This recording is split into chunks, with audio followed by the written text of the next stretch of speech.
잘 보셨는지요?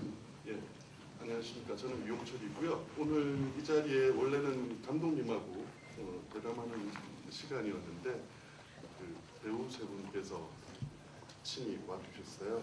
그러니까 아마 브라운관에서 많이 보셨을 신동민 씨하고 이다휘 씨 그리고 독립영화의 여왕 이채은 씨가 지금 있습니다. 그래서 먼저 인사 말씀 듣고 말씀 진행하도록 하겠습니다. 네, 안녕하세요. 이광복이라고 합니다. 이렇게 별로 안 추운 날씨에 많이 와주셔서 감사합니다. 감사합니다.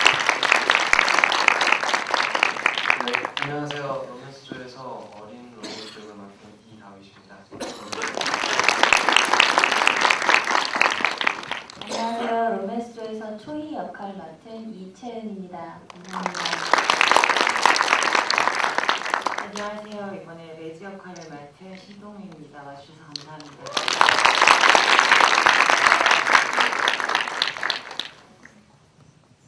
예, 원래는 제가 감독님하고 한 30분 정도 이야기를 나누고 마이크를 돌려드리고 이랬었거든요. 오늘 배우 세 분도 오셨고 또 개인적으로는 제가 작년에 감독님이 로테르담에 이 영화로 나가셨어요. 그래서 오시고 한 2월 중순경에 감독님하고 만나서 한 3시간 정도 개인적으로 인터뷰를 했었고 그래서 또 다시 또 그 같은 말을 여기서 나누는 건 조금 민망이기도 하고 그래서 저는 이 영화에 대해 도입부에 대해서는 간략하게 말씀드리고 바로 관객분한테 마이크를 드리도록 하겠습니다. 감독님은 이 영화 말씀할 때 그 MC 애셔의 그 판화 그 그림 그리는 손이라고 혹시 아시나요? 그 영화에 영향을 받아서 영향을 받은 건 아니고 그 영화를 그 그림을 생각하면서 이 영화를 만들었다고 말씀을 하셨는데 저는 이 영화의 포인트를 어디에 두냐면 그 시작할 때 혹시 라벨의 현악사중주 들었던 거 기억하시는지요? 그 라벨이 원래 우리한테는 낭만주의 음악가로 알려져 있지만 실제로 이 라벨의 현악사중주나 라벨의 음악은 낭만주의 시대보다는 현대 모던한 음악에 훨씬 가까운 그런 음악인 거죠. 그것이 이 영화의 어떤 특성을 말해주는 거라고 생각합니다. 그러니까 이 영화는 어떤 가면을 쓰고 있는 영화죠. 그러니까 자기가 원래 본질의 모습을 바로 드러내는 게 아니라 가면을 낭만주의나 그런 로맨스나 이런 가면을 쓰고 실제로는 다른 방향을 가르치고 있는 그것을 시작할 때 음악 라벨의 그 현악사중주부터 스스로 말하고 시작하고 있는 것이 저는 눈에 들어왔던 것 같고요. 그리고 또 하나 말씀드리자면 그 이번에 상영되는 그 김경묵 감독의 그 죽닭동시로 나온 김경묵 감독의 전작인 그 청계천의 개하고 이 영화의 도입부 장면이 같아요. 사실은. 근데 감독님은 사실은 청계천의 개를 본 것도 아니었고 근데 작년에 로테르담에 두 분이 같이 갔어요. 하필이면. 그래서 그 로테르담에 갔을 때 그 김경묵 감독이 직접 물었다 그러더라고요. 자기 영화하고 첫 장면이 똑같냐고. 그래서 무슨 말씀을 나눴던 걸로 알고 있는데 그 말씀에 대해서 궁금하시면 나중에 여쭤봐도 될 것 같습니다. 간략하게 도입부에 대해서 말씀을 드렸고요. 바로 저 마이크를 관객분한테 드리도록 하겠습니다. 궁금한 게 있으시면 손 들어주시면 전달드리도록 하겠습니다.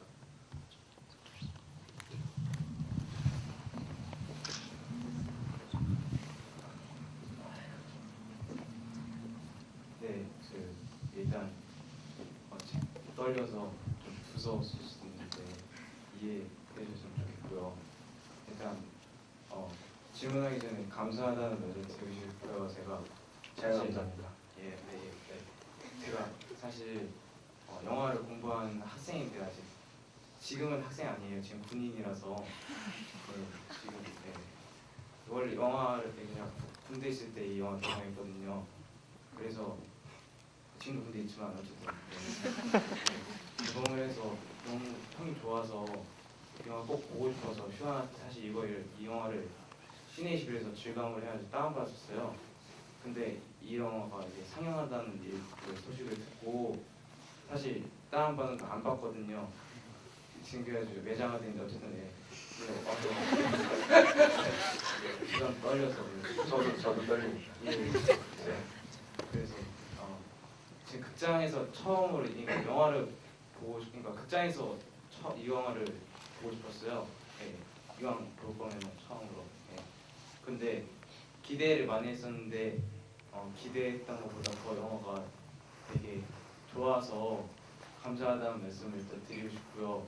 그 배우분들 와서 너무 좋아요. 예. 하시는 거 아니고요. 아 예. 질문을 따로 하시는 거예요. 질문 지금 앞에 아, 네. 죄송합니다. 지금 말이 너무 지금 빨리 할게요. 일단 영화가 되게 이야기에 대한 영화잖아요.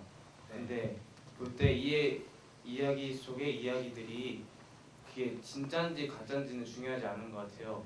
중요한 건 보는 관객들이 이 이야기들 취사 선택을 해서 이제 본인에게 필요한 이야기를 받아들이면 되는 영화라고 생각을 했거든요. 예, 그랬는데 예, 그랬고요. 일단 근데 되게 초반부에 보면은 로맨스조가 이제 죽으려고 이제 거의 어디지? 거의 내려가서 이제 막 내리선 하면서 맨 처음에 헌혈의 집을 가려다가 이게 다시 돌아 나온 장면이 있잖아요. 근데 그 컷에 처음에 보면은 내리기 시작되면서 이제 저편에서 걸어오는데 그 반대편으로 맞은편으로 이제 이제 초등학생으로 보이는 3명의 애들이 나와요. 보면은 걔네들이 파란색 그 옷에 그러니까 카라는 하얀색인데 반팔을 이렇게 입고 3명이 똑같은 옷을 입고 똑같이 가더라고요. 뭐지 이렇게 보고 있었는데 그 걔들 지나고 난 다음에 또 그 뒤에 똑같은 옷을 입는 애가 또 앞에 가더라고요. 예. 그게 궁금했어요. 그게 그 의도하신 건지. 예. 죄송합니다. 정말 좋은 질문입니다. 감사합니다. 특별한 의도는 없었고요. 제가 영화 찍을 때 보조 출연도 어쨌건 제작비가 있어야 쓰는 건데 제작비가 없어서 보조 출연은 그때 현장에서 이제 저희가 섭외를 하는데 그때 그 장면 찍으려고 이렇게 준비를 할 때 그 친구들이 주위에 있어가지고 제가 연출부들한테 좀 데리고 오라고 해서 이렇게 지나가는 순서랑 타이밍만 잡아줬던 것 같아요. 그 의상 같은 거는 그냥 원래 그 친구들이 입고 있던 그 상태 그대로였고요. 그래서 특별한 의상에서 어떤 의도를 두고 그렇게 하지는 않았던 것 같아요. 예, 별다른 의도는 없었다고 합니다. 예, 다음 질문 받아보도록 하겠습니다. 감독님이 원래 말씀이 원래 그렇게 많은 분이 아니에요. 그러니까 작년에 인터뷰할 때도 저희 같은 경우는 인터뷰를 하면 내용이 많아야 그걸 줄여서 이렇게 매체에 올릴 수 있거든요. 워낙 단답형으로 말씀을 하셔서 제가 인터뷰 도중에 막 화를 냈던 적이 있어요. 이렇게 하면 안 된다 그랬던 적이 있었는데 오늘 말씀 길게 하시네요. 네. 저희도 길게 합니다. 네, 다음 질문 받도록 하겠습니다. 영화가 조금 나뉘었나요? 네. 그래서 질문이 더 많아야 되는데.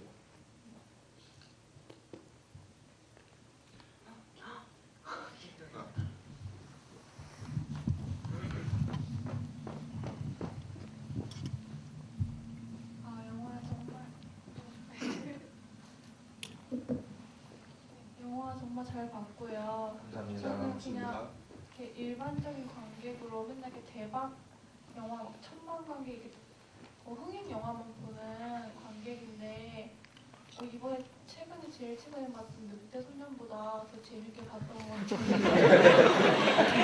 정말 재밌게 봤고요. 감사합니다.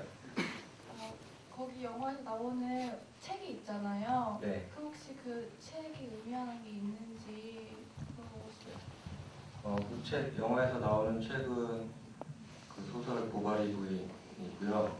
그 시나리오 쓸 때 이 다방 여조공원이 뭔가 책을 보고 있는 장면을 제가 썼는데 어떤 책을 보고 있다라고까지 구체적으로 안 쓴 상태였고 그래서 이제 영화 촬영 준비하면서 그런 디테일들을 조금씩 정해야 돼가지고 무슨 책을 보면 좋을까 이런 생각을 당연히 했고요.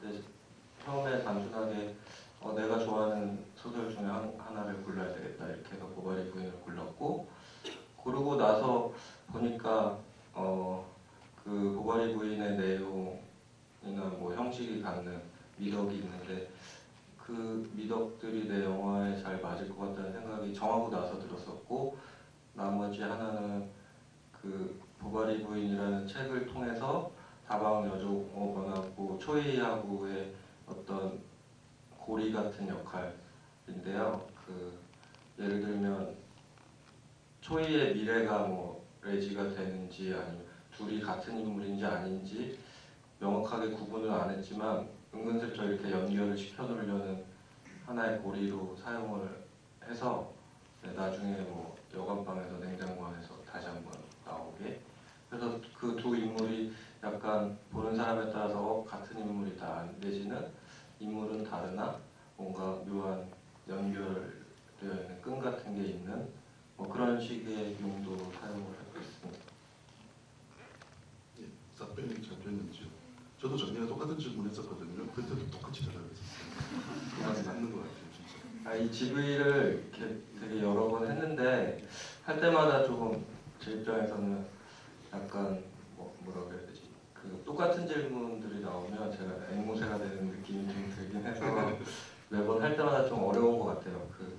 그리고 하고 나서도 내가 헛소리를 한 건 아닐까 뭐 이런 또 생각도 많이 들고요. 그게 사실이니까 똑같은 말을 여러 번 해주면 되잖아요. 네. 다음 질문 받아보겠습니다. 이쪽에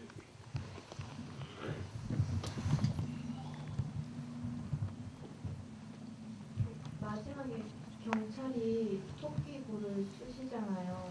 네. 뭔 의미인지. 잘 못 들었어요. 토끼고를 왜 쓰는지 궁금하신 건가요?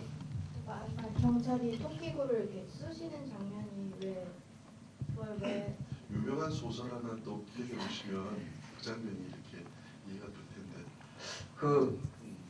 일단 영화 만드는 게 보시는 분들은 뭐 영화도 그렇고 어떤 창작물들에 있어서 그 만든 사람이 왜 저런 선택을 했는지 궁금해하는 게 당연한 것 같은데, 막상 만드는 사람들은 그 어떤 큰 의도를 뭐 갖는 부분들도 있지만 어떤 면들은 그냥 직관 같은 게 있는 것 같아요. 이러면 어떨까? 이렇게 하면 재밌을까? 그 정답은 없고 보는 사람들이 어떻게 받아들일지도 잘 모르지만 그냥 마음속에서 이렇게 한번 해보고 싶은데 이런 생각이 드는 지점들이 있는데 그런 거에 일종인 것 같고요. 그런 선택들을 제가 계속 하게 되고 그 선택들이 모였을 때 어떤 효과가 나는지는 만들고 나서 저도 확인이 비로소 되는 것이고, 그 전에는 그냥 상상 정도 하는 것 같아요. 이러면 어떨까 정도? 그런 거 때문에 그렇게 쓴 것 같고요. 그 장면 마지막 시퀀스는 경찰을 만나게 해야 되겠다는 의도가 있었어요. 처음 시나리오 시작할 때부터 뭔가 이 허구의 인물이 마지막에 허구라는 것을 밝혀줄 누군가가 필요했고, 그게 뭔가 우리가 평소에 다니다 보면 뭐 검문 같은 거 받을 때 있는데 그럴 때마다 검문 받을 때 기분이 좀 이상하고 그렇더라고요. 그래서 그런 뉘앙스를 경찰이 줄 수 있지 않을까 했고, 그리고 또 한 가지는 제가 엔딩을 토끼로 끝내고 싶었기 때문에 그 토끼굴이 앞에도 나오고, 조금 오늘 더 말씀을 더 드리면 보통은 지금 평론가님이 앞에 바로 이제 소개를 많이 안 해주시고 질문을 넘기셔서 제가 그냥 먼저 조금 더 말씀을 드리면, 토끼 같은 경우 질문을 받는 게 나을까요? 그러니까 제가 말씀을 드리자면 이 영화 안에 그러니까 여러 가지 이렇게 비밀들을 많이 숨겨놓으셨어요, 감독님이.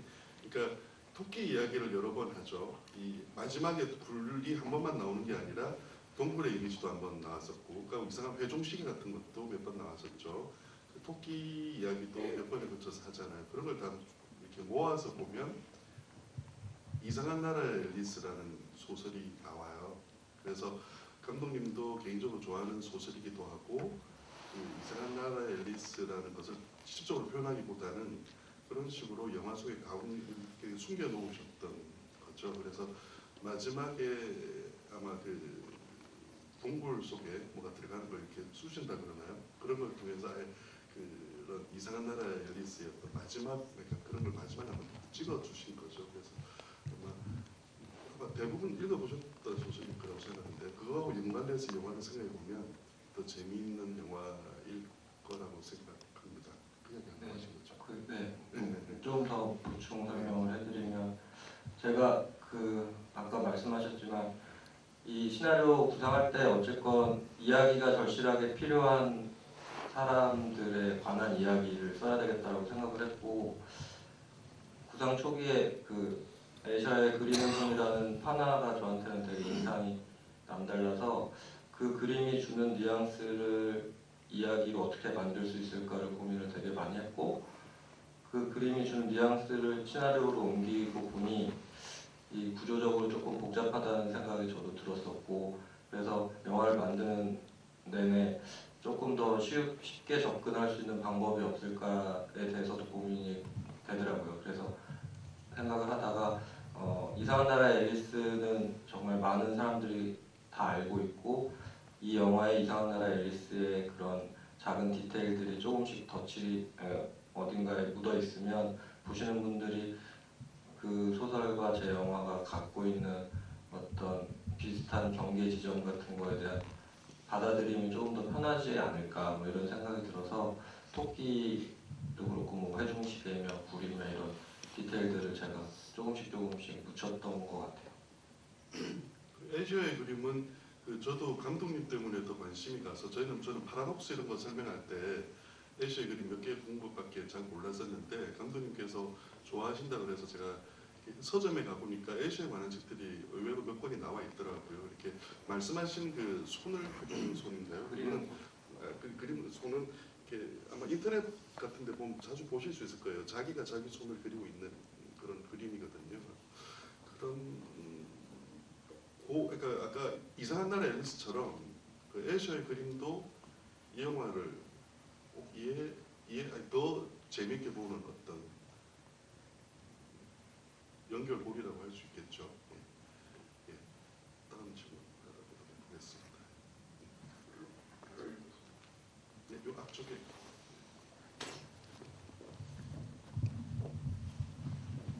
저기 배우분들한테 질문 드리고 싶은데요. 그 시나리오 상에서도 아마 굉장히 인물들이 그 디테일한 면들이 많았을 것 같더라고요. 그 초이 같은 경우는 자살하기 직전인데 체육복을 깔고 앉는다는 것도 그랬었고 그러니까 그런 거 시나리오상에 나와 있을 것 같기는 한데 이제 그 구체적으로 그 다방 내지 신동민 씨도 그랬었고 이 연기할 때 제스처나 이런 것들이 굉장히 디테일하다는 느낌을 많이 받았거든요. 그래서 시나리오상에서와 그 뭐 감독님과 같이 얘기하다가 그리고 이다희 씨도 그 자살을 시도한 초이한테 진짜 했냐 뭐 이렇게 물어볼 때 제스처라던가 이런 것들 어느 정도까지 감독님하고 같이 얘기를 하셨는지 그런 것도 궁금해요. 체육복 장면이 제가 먼저 말씀드릴게요. 그 체육복을 자살하기 전에 뭐 나무 밑에 깔고 이런 거는 전혀 설정이 없었고요. 그러니까 이건국 감독님 스타일이 현장을 이제 보시고 초이가 여기 땅바닥에 그냥 앉진 않았을 것 같아 그러면서 체육복 같은 거 없어? 그럼 체육복이 그냥 그 현장에서 이제 생겨나는 장면 디테일 같은 거고요. 그리고 시나리오상에 제스처 같은 게 막 구체적으로 적혀 있는 건 전혀 아니었고 그러니까 감독님 스타일이 테이크를 그러니까 전체 마스터 씬을 찍으면서 한 기본 20테이크 정도 가시거든요. 그러면 첫 번째 테이크를 가신 다음에 다 모니터 와, 나 여기서 뭐 하면 좋겠어. 머리 한번 이렇게 해. 그게 추가되고 그 다음 테이크 또 그걸 모니터를 해요. 그럼 여기서 또 뭐 했으면 좋겠어. 여기서 뭐 했으면 좋겠어. 근데 마지막에 이것만 하면 오케이 될 것 같아 하는 게 이제 한 20번째 테이크 정도 돼요. 그러면은 그러니까 저도 처음에 연기했던 그러니까 테이크하고 마지막 테이크에서는 진짜 조그만 디테일이 되게 풍성하게 바뀌니까 좀 그냥 배우로서 아 오케이 하셨을 때 나도 만족도가 되게 높까지 정신적으로 좀 힘들 수도 있는데 네, 만족도가 되게 높은 연기를 연출을 해주신 것 같아요. 그래서 좀 감독님이 그 시나리오에 있는 것보다 연출하실 때 좀 더 풍성하게 만드시는 편이에요. 다른 배우분들도 답변 좀.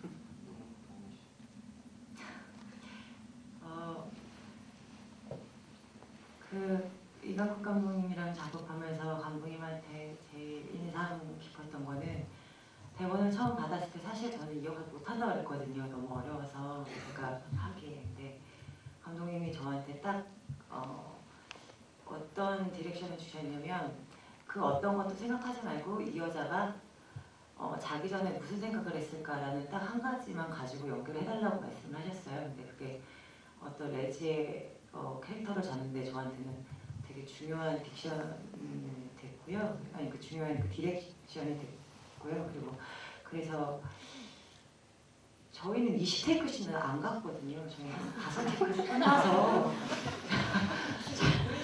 잘 모르겠는데 감독님이 현장에서 리허설 하면서 그거 말고는 요구사항이 별로 없으셔서 그걸 잘 모르겠고 다른 감독님들에 비해서 어떤 감독님이 머리에 생각하고 그리시는 그림을 동사용으로 굉장히 간단하게 주세요. 그래서 배우로서 이해하기 쉽게. 그래서 저는 되게 즐겁게 작업했었던 것 같아요. 네, 일단 감독님인데 정말 테이크를 많이 가는데 기본적으로 10테이크 이상씩은 가세요. 근데 이제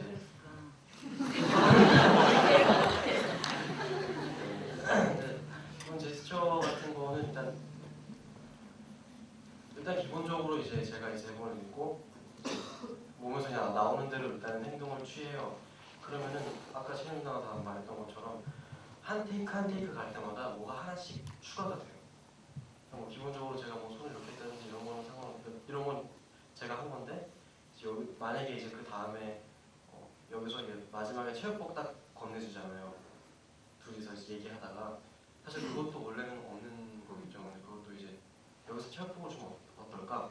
이렇게 바로 나와서 그냥 즉석에서 그냥 주는 걸로 만들어서 이제 했는데 나중에 그래도 이렇게 다 이렇게 연기 그 체육복 제가 자살 시도하는 장면에 체육복을 처음으로 그냥 쓰셨는데 그러고 나서 다희 씨 가방 챙겨오는 그 장면에서 아 초이한테 그때 뭐라도 주면 좋겠다. 그래서 그때 그 체육복 있잖아. 그래서 감독님 좀 머리가 되게 기상하시거든요.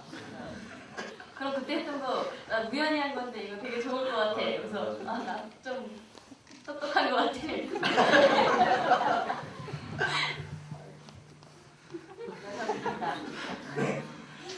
저 학생에게 자꾸 보내주고 그러면 아예 제가 변명은 좀 해야 될 것 같아요. 제가 악질 감독을 만들어. 이번에 제 영화 저도 첫 장편 영화고 제 첫 영화를 찍으면 어떤 톤의 어떤 느낌의 영화를 찍고 싶을지에 대해서 고민이 많이 있었는데 제가 영화 찍기 전부터 움직임에 되게 관심이 많이 있었어요. 그러니까 배우도 움직이고 카메라도 같이 튀지 않게 이제 배우의 동선에 맞춰서 그러다 보니까 이제 롱테이크가 되는 건데 저는 거기서 오는 장점들이 되게 많다고 생각을 했었고 그래서 롱테이크를 하게 됐고요. 테이크를 많이 간 거는 동미 씨도 많이 간 건데 지금 시간이 지나서 지금 까먹으신 것 같아요. 많이 갔어요? 동미 씨가 제일 긴 테이크를 찍었어요. 처음에 등장할 때 한 8분짜리. 그래서 테이크를 많이 갈 수밖에 없는 게 워낙 길다 보니까 그거 7테이크밖에 안 갔어요. 아니야 많이 가. 아 그랬나? 그렇게 아니다. 죄송해요. 2년 전에 찍은 거예요. 그래서 테이크가 많아질 수밖에 없는 장면들이 많았고 근데 롱테이크가 잘못 찍으면 되게 지루하고 그 빈틈이 되게 잘 보이거든요. 그래서 그냥 끊어서 찍을 때보다 더 신경을 훨씬 많이 써야 되는데 게다가 또 카메라도 움직이고 배우도 동선을 제가 계속 만들어주고 그러다 보니까 어쩔 수 없이 좀 많이 갔습니다. 네, 죄송합니다. 이 영화의 롱테이크는 느낌이 다른 영화하고 되게 많이 달라요. 그러니까 다른 영화는 그러니까 우리가 보통 롱테이크 영화들을 보면 이 영화에서 어느 정도 이 정도면 롱테이크가 나올 것 같다는 느낌을 미리 알게 되죠. 뭐 창을 비춘다든지 정중동 그런 걸 비춘데 이 영화에서 롱테이크는 예고하지 않고 보다 보면 롱테이크인 거예요. 그러니까 아까 레지가 그 영화에 들어와서 이야기를 하다 보면 우리는 그냥 인물을 보고 따라갔는데 어느새 한 8분 정도, 10분 정도 되는 롱테이크가 진행되고 있는 거예요. 그러니까 다른 영화의 어떤 롱테이크와 이 영화의 롱테이크는 상당히 느낌이 다르죠. 그런 면에서 아마 감독님이 움직임을 우디 알렌 영화 되게 좋아하시고 그 영화에서의 움직임 이런 걸 개인적으로 많이 관찰하셨대요. 그래서 아마 그런 거를 이 영화에 이렇게 접목시켰다 그래야 되나요? 그렇게 하신 거죠. 예. 신동민 씨는 그러니까 딴 생각하고 계셨군요. 이 영화에서 그러니까 사실 이 안에 이 영화는 어떻게 보면 좀 호러 영화처럼 보이기도 해요. 저한테는. 그러니까 사실 이 안에 있는 인물들이 다 실제 우리가 보통 영화에서 말하는 인물이 아니라 유령 같은 거잖아요. 근데 그 중에 유일하게 그러니까 우리가 보통 말하는 인물에 가까운 인물이 감독님도 레지라는 역할이라고 하셨잖아요. 그래서 나중에 영화를 만들어진 걸 보셨을 때 자신과 다른 배우들과 어떤 그런 느낌이 많이 다르다고 생각을 들지 않던가요? 그런 느낌? 잘 모르겠어요. 아 그런 느낌 별로 안 받으시나요? 아, 네. 아니 저는 처음에 시나리오 읽었을 때 감독님한테서 질문했는데 영화 보신 분들도 다 이제 저한테 많이 하시는 질문인데 초이가 저일까? 아니 다른 인물일까에 대한 그러니까 저도 이야기 속에 또 그냥 이야기가 아닌가라는 생각을 많이 했거든요. 근데 어쨌든 이제 연기를 하는 입장에서는 어쨌든 살아있는 레지를 해야 하는 거니까 죽어 있었나? 그래서 해야 되는 거니까 그리고 배우가 그 자기가 한 영화를 이렇게 제 3자 입장에서 객관적으로 영화 집중해서 보기는 참 힘들어요. 예. 그래서 내가 이 장면 좀 아쉽다 뭐 이런 생각들이 더 많이 들어서 아직까지 그런 생각을 해본 적은 없는 것 같아요. 알겠습니다. 다음 질문 받아보겠습니다. 그래서 뒤쪽에 먼저 받고 하겠습니다.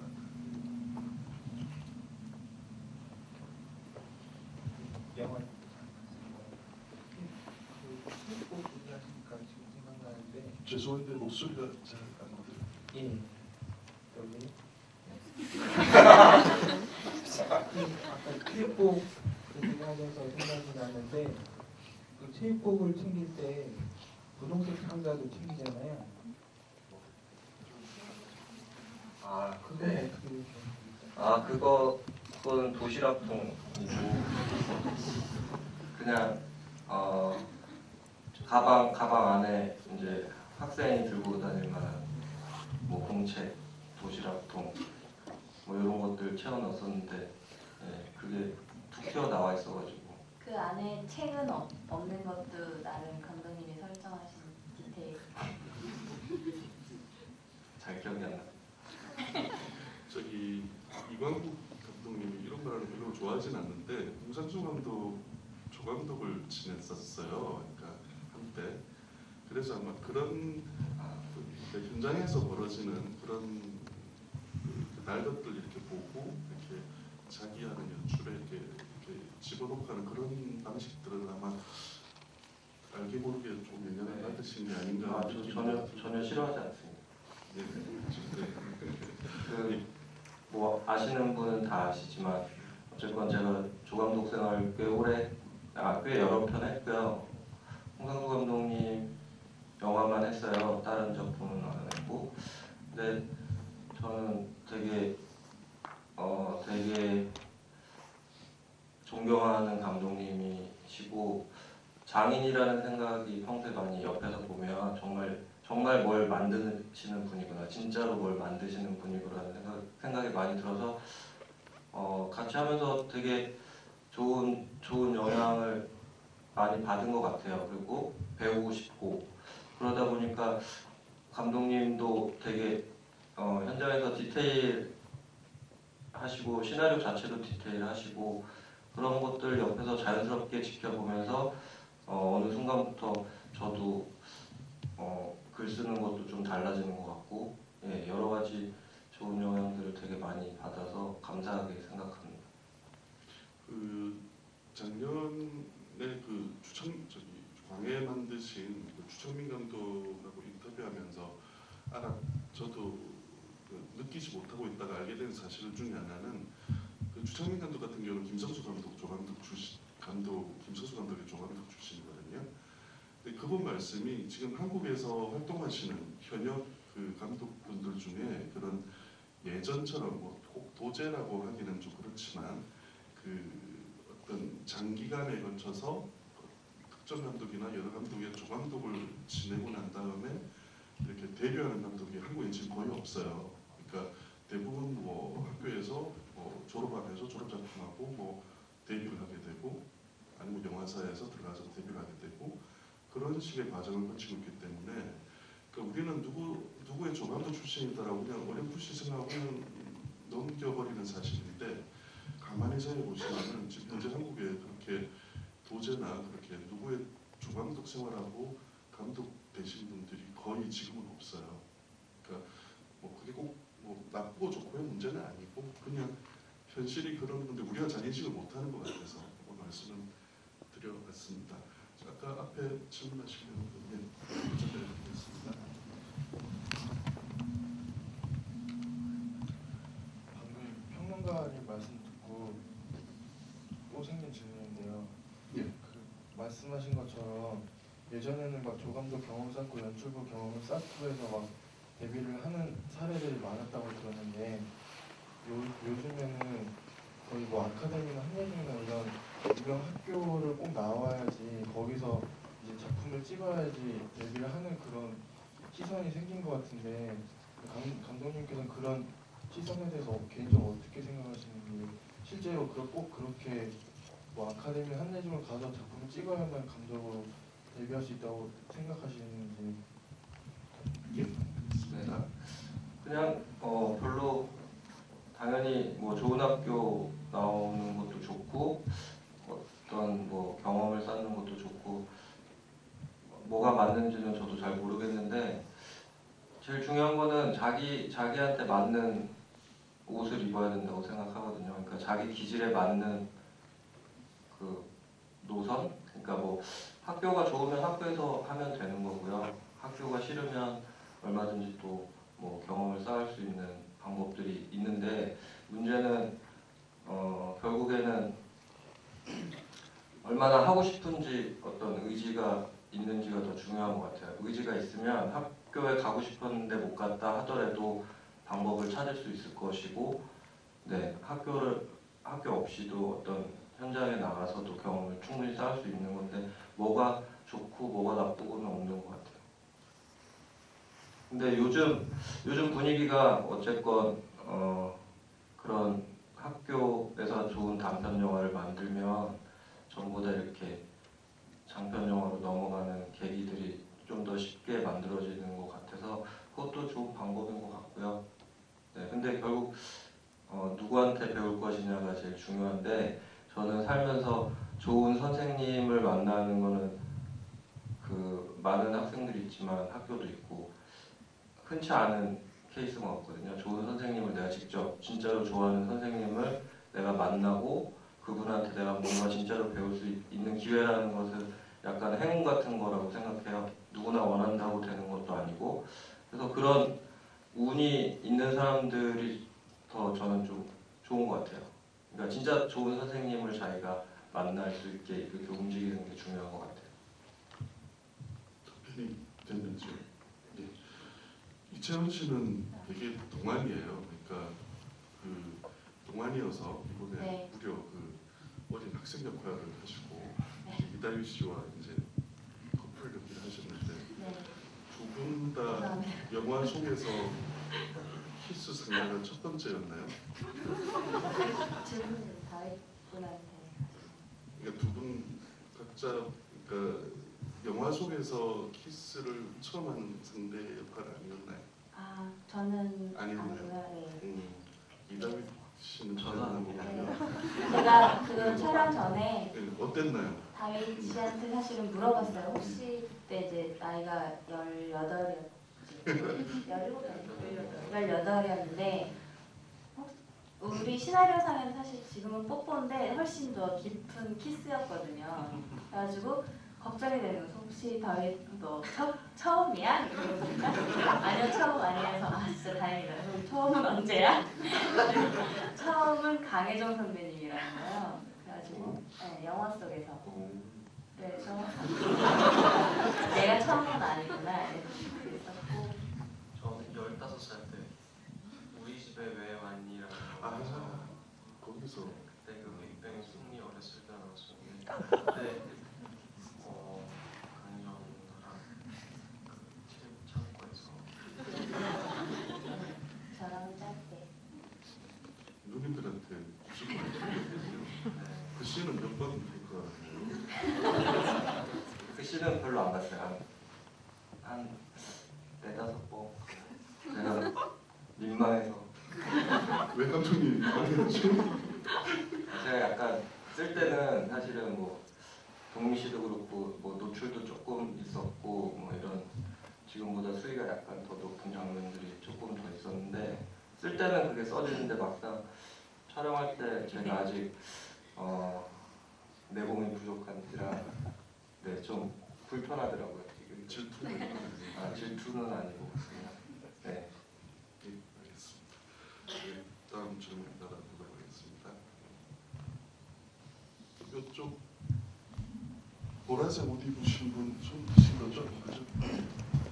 좀 안 좋아서 그렇죠.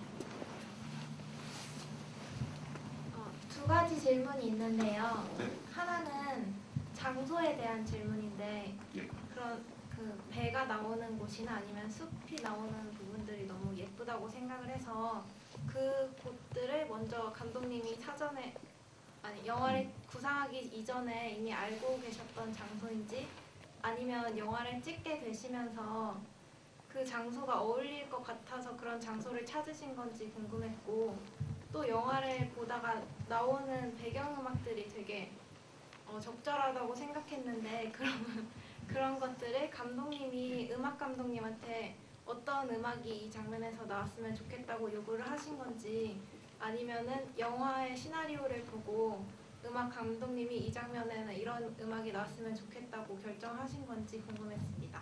네, 고맙습니다. 네. 장소는 제가 원래 알던 곳이 아니고요.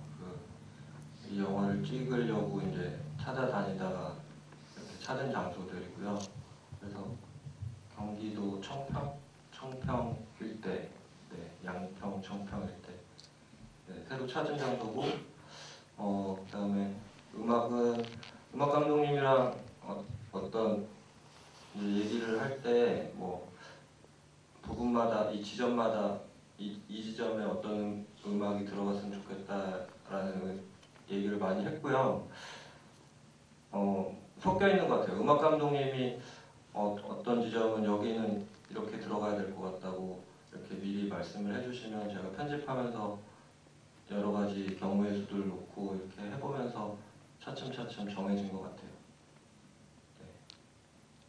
네, 답변이 되는지요? 네. 장소를 네. 찾으실 때는 어떻게 찾으셨는지 네.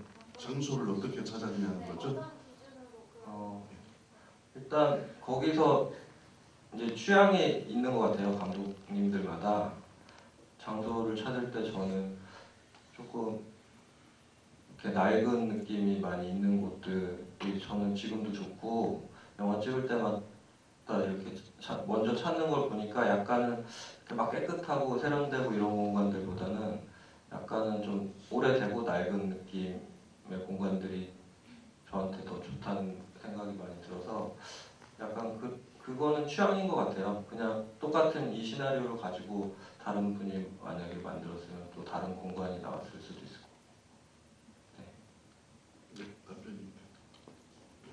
신동미 씨한테 네.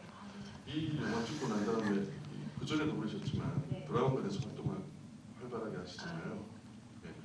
이 영화 이런 영화 작업하는 거와 TV에 작업하는 거는 완전히 느낌이 다르죠. 다르잖아요. 그래서 이 영화 이런 영화를 찍고 나면 드라마관에서 영화할 때 어떤 영향을 받거나 아니면 이렇게 버려야 되는 건지 그런 습관들 같은 것들에 대해서 좀 기억나는 게 있으면 말씀 좀 부탁드립니다. 그 이강국 감독님 작업이 조금 더 특별했던 이유는 그러니까 드라마랑 달랐던 가장 특별했던 이유는 제가 나왔던 모든 신들이 다 롱테이크였거든요. 그래서 기본 한 3, 4분 이상씩은 다 넘었던 신들이어서 제가 그 드라마 호흡은 굉장히 짧아서 짧은 거 안에 연기를 다 넣어야 되는데 영화 호흡은 호흡 자체가 되게 길다 보니 제가 가져가는 호흡 자체가 길다 보니까 처음에 그 영화 작업할 때 이제 제가 가지고 있었던 그 드라마 호흡들이 영화 쪽에 좀 묻어나서 이제 그런 것들이 좀 힘들었어요. 그래서 그 영화를 찍고 나서 드라마를 갔을 때는 제가 훨씬 더 수월했는데 드라마 찍다가 이제 처음 영화를 갔을 때는 그 저희 이렇게 감정실 찍을 때도 사실 드라마는 거의 한 번에 감정을 받는 사람 위주로 이렇게 한 번에 다 찍어주시거든요. 그래서 되게 짧게 가는데 영화 같은 경우는 그 우는 호흡도 길다 보니까 울었는데 다시 테이크를 가라고 하셔서 눈물이 안 나서 되게 고생을 했던 기억이 있어서 근데 감독님 영화 찍고 나서는 이제 왜 소리도 많이 질러본 사람이 작은 것부터 큰 거 지를 수 있잖아요. 근데 작은 것만 질러본 사람은 큰 소리를 낼 수 없듯이 감독님 영화는 워낙 호흡이 길다 보니까 촬영하면서도 힘드시면 되게 재밌었고요. 근데 이게 드라마에 오면서 거기서 얻었던 호흡들을 이제 조금씩 드라마에 섞는 재미가 좀 생기기 시작을 했어요. 그래서 드라마에서 가져가서 버려야 됐던 것은 없었던 것 같아요. 처음에 그러면 이 감독님 영화 찍으면서 네. 연기 활동을 오래 하셨으니까 좀 이렇게 안 맞다거나 이렇게 좀 그래서 다퉈보거나 이렇게 그런 거 없었나요? 감독님이랑 작업을 하면서 어떤 트러블이 있었던 적은 없었고요. 초반에 있었어요. 초반에. 제가 이 영화를 하게 된 계기는 김태우 선배님 소개로 제가 이 영화를 하게 됐거든요. 그 김태우 선배님이 감독님에게 제 얘기를 하셔서 이제 감독님이 보자고 하셔서 이제 저는 감독님 미팅을 사실 시나리오를 안 본 상태에서 감독님 미팅을 갔었어요. 근데 시나리오 이제 보고 나서 이제 여러분들은 어떻게 보셨는지 모르겠는데 저는 사실 시나리오 처음 봤을 때 저는 보여지는 게 아니라 제가 보면서 머릿속에 상상을 해야 하는 거잖아요. 저는 레지가 처음에 너무 전지전능하다고 생각을 했어요. 너무 밑바닥에 사는 여자가 너무 많은 걸 알고 있다는 느낌을 받았고 그 각각의 인물들과 저는 다 소통을 하잖아요. 그 소통되는 인물들과의 이 교류가 제가 어떤 그 읽으면서 느끼는 것들이 너무 저한테 부담이 돼서 이 역할을 못한다 그래가지고 감독님은 초반에 싸웠었죠. 왜 안 하냐고. 도전하시라고. 근데 지금 감독님이 저 잡아주신 거에 대해서 되게 감사하게 생각하고 있어요. 안 싸운 것 같은데. 감독님 저한테 뭐 화내셨잖아요. 나중에. 돌미 씨는 그렇게 연기하다 끝날 거라고 막. 그런 역할만 하시라고. 제가 되게 정중하게 부탁드립니다. 진짜 억울하다 진짜. 간혹 진행을 잘못하면 이런 일이 벌어지는 제가 죄송합니다. 맞을게요. 예, 다음 질문. 저쪽에 갑자기 이쪽 질문 먼저 받고. 안녕하세요. 예, 반갑습니다. 여보세요. 네, 영화 잘 봤습니다. 저희 그 롱테이크에 대한 질문 한 번 더 하고 싶은데 어떻게 그 감독님께서 요청하셔가지고 깜짝 놀랐으면 굉장히 8분씩이나 이렇게 긴 한데 그 요령을 어떻게 하셨는지 배우분들한테 여쭤보고 싶고요.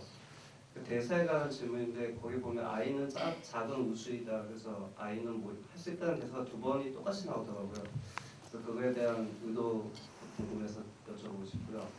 그다음에 그 경찰관 마지막 씬 전에 이제 그 감독이 혼자서 얘기해요. 저기 실종, 아이, 로맨스. 그게 혹시 감독님의 그 영화에 대한 그 태도를 표현한 건지 그 세 가지 질문. 첫 번째 질문은 배우분들한테. 네, 그 롱테이크 하실 수 있는 감독님과 어떻게 그 요령이라고 할까요? 팔굽혀 그 기록을 예. 어떻게 그 담쳐하시는지 정말 굉장히. 예, 알겠습니다. 감독님께서.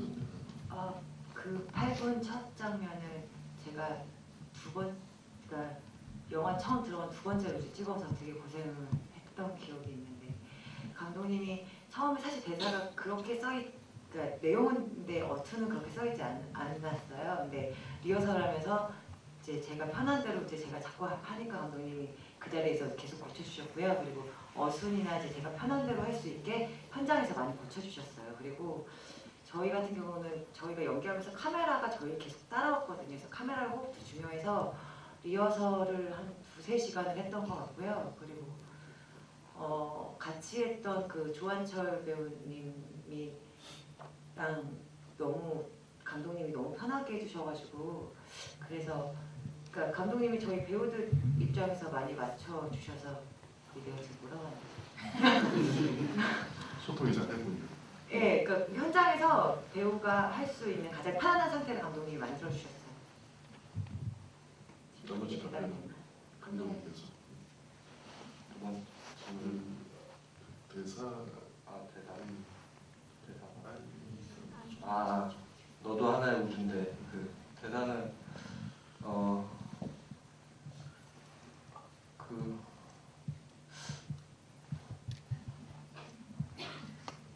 허구의 인물하고 현실의 인물하고 그런 어떤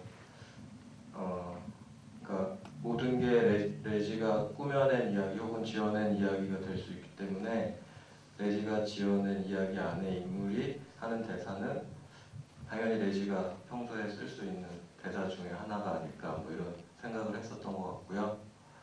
그 다음 질문.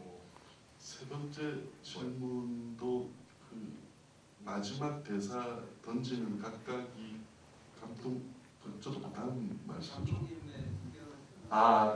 그 영화 안에서 이 감독이 마지막에 하는 대사는 제가 생각하는 태도는 아닌 것 같고요. 그냥 이 영화의 흐름상 그 인물이 그 타이밍에 할 수 있는 대사인 것 같아서 쓴 것 같아요. 그러니까 제가 꼭 어떤 내 생각을 여기서 이 인물을 통해서 말을 해야지라기보다는 그 이야기 흐름 안에서 그 인물이 말할 수 있을 법한 대사를 찾은 것 같아요. 예, 답변이 됐는지요? 예. 다음 질문 받아보도록 할까요? 이쪽에 누가? 예. 예.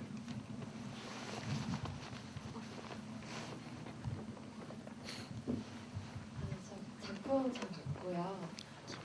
그 다방 동료 여자분이 이렇게 다방에 와서 하는 게 그 카드를 이렇게 늘어올 텐데 그 카드가 포커였나요? 아니면 타로였나요? 포커 카드.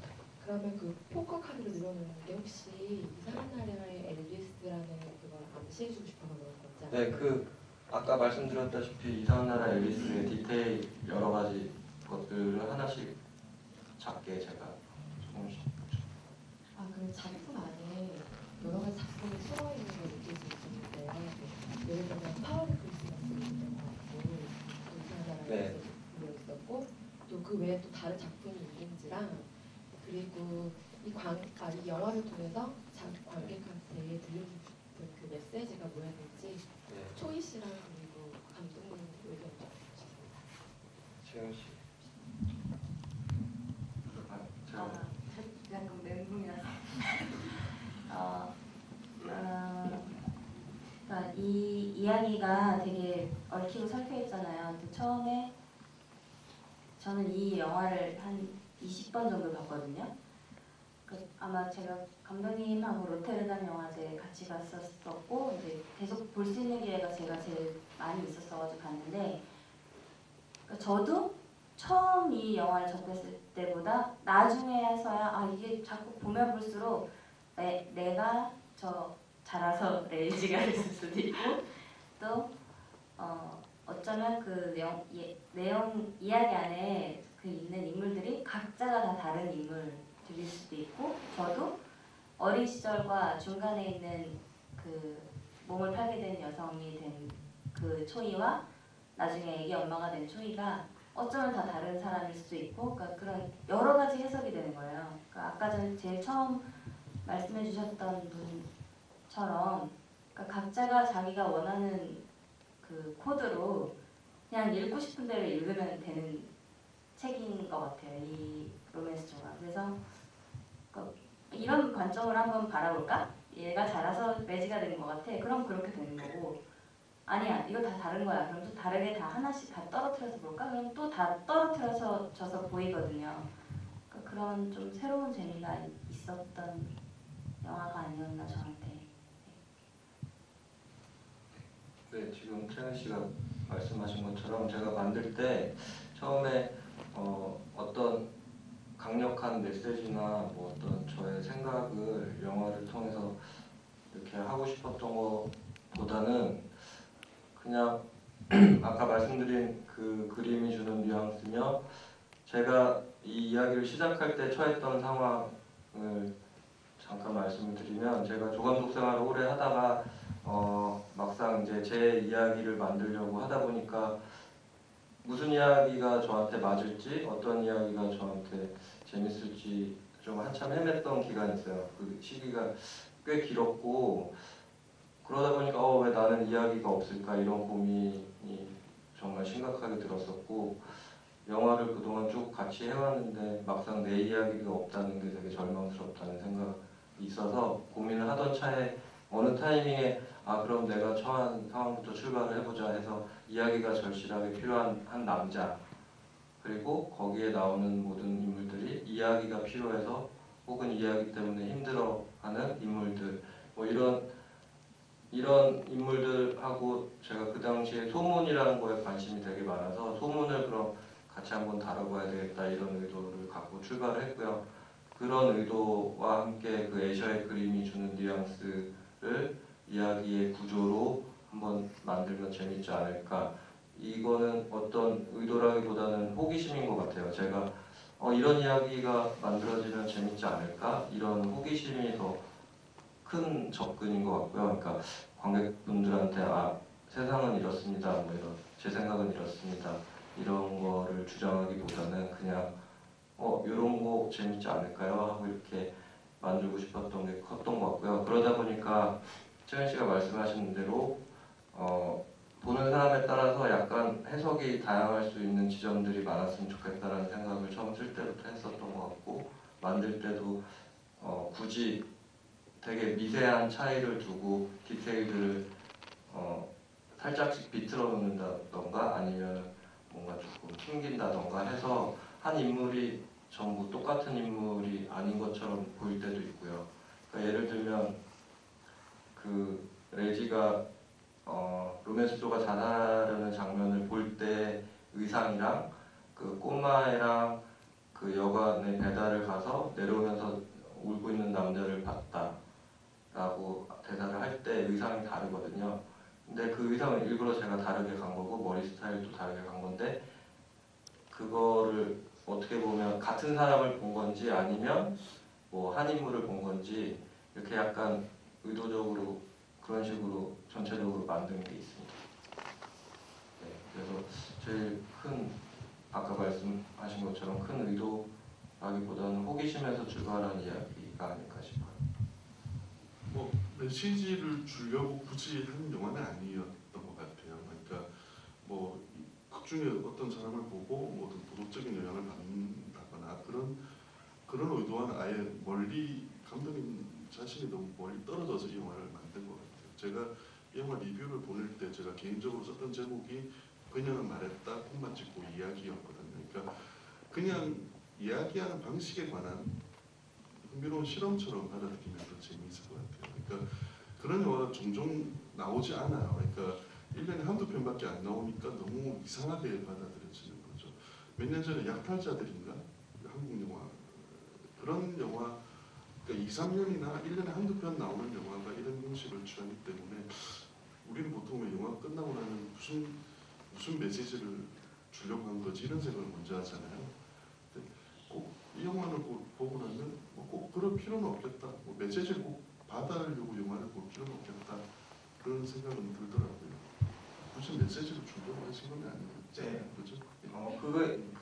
그냥 우리가 익숙한 게 있는 것 같아요. 따로 어떤 것들을 볼 때 그게 논리적으로 정리가 되지 않으면 되게 불편해하는 습관이 어려서부터 이렇게 훈련을 그런 식으로 받아왔기 때문에 거기서 벗어난 것들에 대한 처음에 낯설음이 항상 존재하는 것 같고요. 근데 저는 그런 논리적인 접근보다는 인상이 더 중요하거든요. 뭔가가 나한테 주는 인상. 어떤 사람을 만났을 때도 그 사람에 대한 뭐 자세한 배경 사항을 잘 모르더라도 이 사람이 나한테 주는 인상이 어떤 것인지가 더 중요하다고 생각하고 이런 창작물들도 저는 그게 더 중요하지 않나 싶습니다. 그래서 처음부터 저는 어쨌건 접근을 메시지를 주는 타입의 영화를 만들려고 한 건 아닌 것 같아요.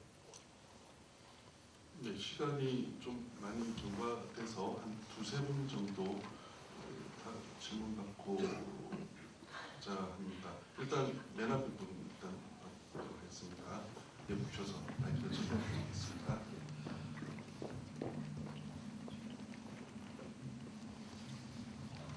그 초반에 나오는 오주연이라는 여자가 네. 로맨스조와 관련이 있고 자살한 여배우란 것 이외에도 다른 그 캐릭터에 대한 스토리가 있는지 궁금해요. 그 캐릭터는 제가 약간 유령처럼 만들고 싶었고요. 그래서 실제로 어떻게 생긴 배우인지 뭐 이런 자세한 정보 없이 그냥 계속 대사 속에서 반복돼서 죽었고 그거에 영향을 받은 로맨스조가 뭐 이렇게 여행을 떠나는 그런 식으로 설정을 해서 다른 아마도 더 구체적으로 더 많이 있겠지만 그 정도 선이 적당한 것 같아요. 그 캐릭터의 역할에. 그래서 어떤 로맨스조가 처음에 자살을 마음먹게 되는 중요한 동기 정도여야 되고 어쨌건 다른 사람들은 그냥 상상할 수밖에 없는 인물, 유령 그런 개념으로 접근하는 것 같아요. 이 영화에 보면 수많은 인물들이 자살하려고 하잖아요. 그죠? 근데 이 영화 속에 안 나오는 인물이 유일하게 자살에 성공한 사람인 거죠. 네. 저 되게 재밌었어요. 그때 그걸 뭐 질문을 드렸던 것 같은데 하여튼 그거 생각해보면 되게 재밌는 사실이에요. 네, 다음 질문. 네, 이쪽에 아까부터 계속 드셔서 드리겠습니다. 이쪽 먼저. 두 가지 질문인데요. 하나씩 끊어볼게요. 아까 말씀하신 감독님 그 현장에서 디렉팅하는 그 스타일대로 하시면은 디테일을 현장에서 배우들이랑 같이 결정하고 연습 테이크씩 하고 그러면은 시간적 소비가 되게 많을 것 같은데 현장에서 뭐 시간적 제한이 하나도 없었나요?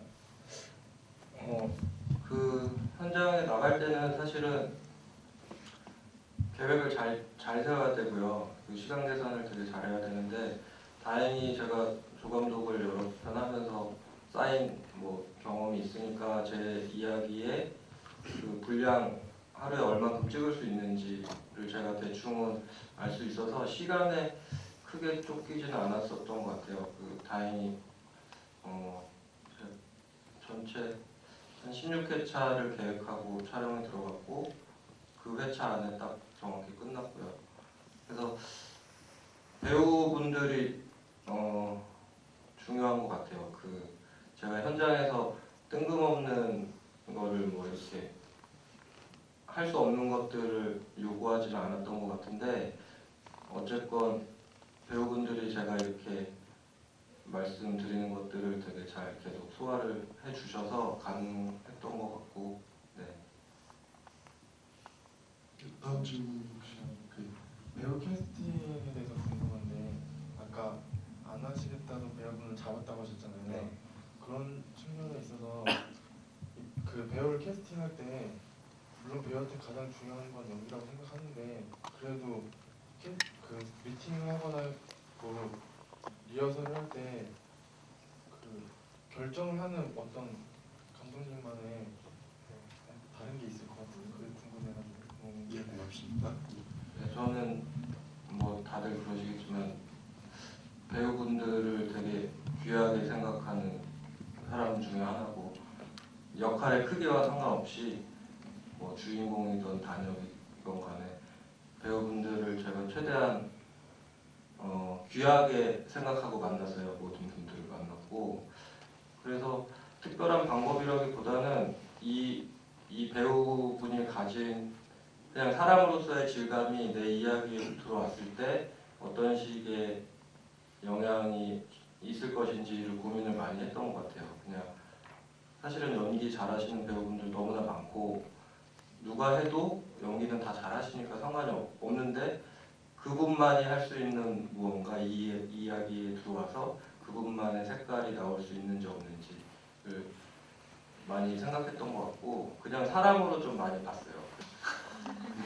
그 영화가 사실 그 앙상블 영화는 아니죠. 그러니까 근데 이 각각의 에피소드라 그래야 되나요? 각각의 부분들이 좀 분열적으로 될수록 더 효과가 일어나는 영화인데 재미있는 거는 영화를 보고 나면 되게 그 배우들 전체의 모습이 포근하게 이렇게 온다는 거죠. 그러니까 지금 영화 마치고 난 다음에 이렇게 1년이나 지나, 뭐 2년 지났죠. 영화 촬영까지 다 하면 그런 영화의 어떤 집이나 이런데 이렇게 와주는 배우가 흔하지 않습니다. 세상처럼. 그러니까 우리는 뭐 영화 오래 찍고 했으니까 친할 거라고 생각하지만 영화 찍고 나면 그냥 직업적으로 찍고 끝나고 끝나는 배우들이 대부분이에요. 근데 이렇게 이제 2년이 지났는데도 이렇게 오늘 이 자리에 와서 이렇게 같이 이렇게 이야기하는 것만 봐도 감독님하고 얼마나 궁합이 잘 맞고 친했고 그러니까 영화에 잘 어울렸는지를 알 수 있는 것 같아요. 나가서는 싸우고 그러겠네요. 하여튼 저는 되게 아까 이렇게 네 분 동시에 만나서 되게 행복했어요. 보는 것만 해도 되게 행복한 느낌을 주더라고요. 예, 아까 마지막 질문 쪽에 하시는 분 계셨는데 쪽에 누구 아예 질문 받고 마지막 질문 들어왔습니다.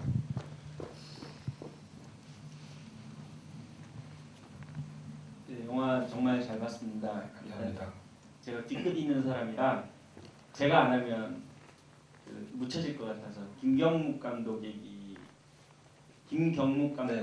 얘기 한번 좀 아까부터 계속 신경 쓰였거든요. 처음에 나왔던가요? 네네. 그리고 저도 궁금했던 건데 다른 관객분께서 질문을 하셨는데 넘어갔어요. 그 서브텍스트들이 제가 눈치 못 챘던 것들도 의도하셨는데 꽤 많으셨을 것 같은데 뭐 그런 디테일한 부분들이 궁금하고요. 이제부터는 제 질문인데요. 영화 속의 로맨스조도 결국 자기 첫 영화인지 모르겠지만 단편 영화를 찍을 때 자기 삶을 반영시키잖아요.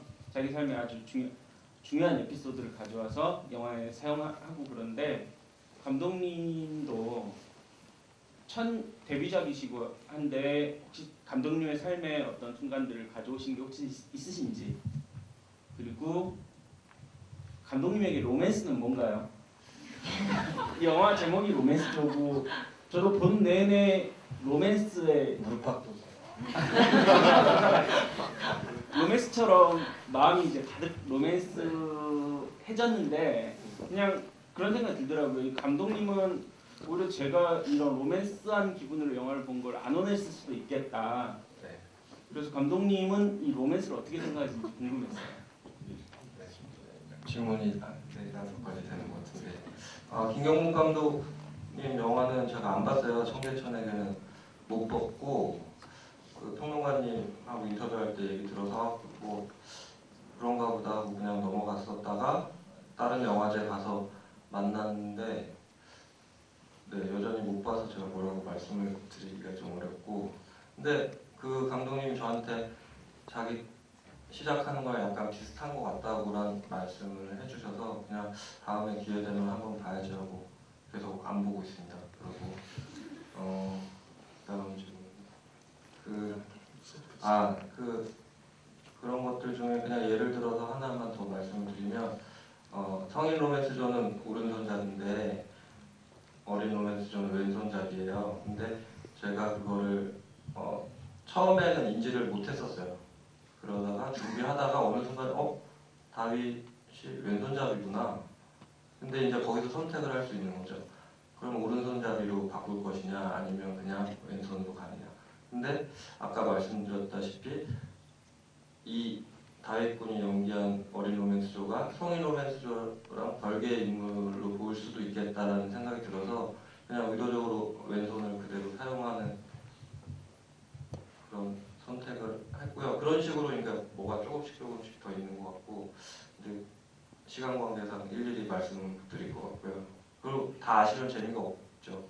네, 찾아보는 재미가 그리고 또 봤는데 이 영화에서 제가 반영된 지점은 그냥 이야기가 저도 되게 절실하게 필요했던 그 순간 그 이야기를 어떻게 풀지 몰라서 힘들어했던 그런 시기고 거기서 출발했고 나머지는 제가 다 지어낸 이야기고 다윗이 그 초이를 버리고 도망갈 때 그 심정은 제가 좀 반영이 된 것 같아요. 네, 저도 도망가지 않았을까 뭐 이런 상상을 하고 있습니다. 네, 그리고 또 로맨스는 뭔가요?는 저도 잘 모르겠고요. 뭘까요? 예, 네, 저도 하고 싶습니다. 잘 다윗 모르겠어요. 씨는 아까 사인할 때 보니까 실제로 왼손잡이더라고요. 예. 저기 오늘 뭐 그다음에 긴 시간, 귀한 시간 네 분께서 와주셔서 날도 되게 포근한 날 내가 했다고 생각해요. 뭐 질문 주고받자면 뜻도 없잖아요. 그래서 이 정도 선에서 마쳐야 될 것 같고요. 마지막으로 네 분 마지막 인사 말씀 한 번씩 돌아가면서 듣고 자리 하도록 하겠습니다. 네, 오늘 와주셔서 진심으로 감사드리고 이제 개봉한 지도 1년 가까이 돼가서 이제는 상영을 또 할 수 있을까 했었는데 이렇게 좋은 프로그램에 선정이 된 것 자체가 되게 영광스럽고 감사한 일이라고 생각하고요. 네, 앞으로도 이런 기회가 많이 있었으면 좋겠고 와주셔서 감사합니다.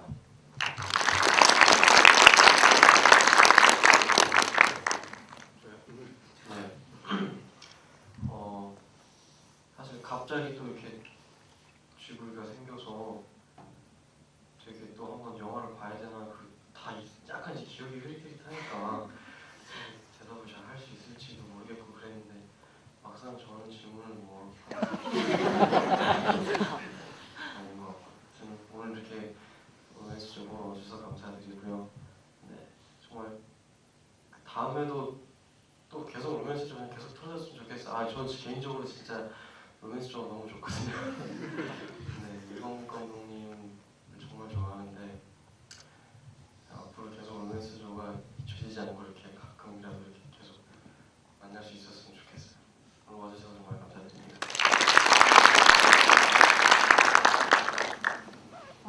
일단 저희 팀이 이렇게 만날 수 있는 자리가 있어서 전 너무 개인적으로 반갑고 또 좀 시간이 지났는데 관객분들이 이렇게 찾아주시고 저희 영화 주기를 보신 관객까지가 너무 길었는데 이렇게 긴 시간 자리를 관심을 갖고 지켜주셔서 너무 감사합니다.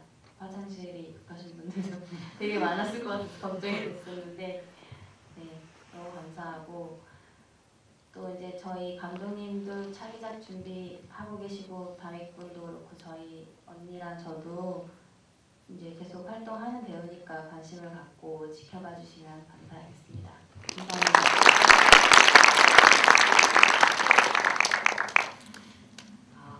이게 촬영한 지가 한 2년 돼가지고요. 제가 질문에 답변을 제대로 못한 것 같아서 계속 남네요. 여러분들이 한국 영화의 힘이십니다. 한국 영화 사랑합시다. 감사합니다. 작년 9월달에 그 지슬이라는 영화 기술시사 최초 상영하는 날이 있어서 그때 비가 엄청 오는 날이었는데 영상자료원에 가서 영진위에 갔었어요.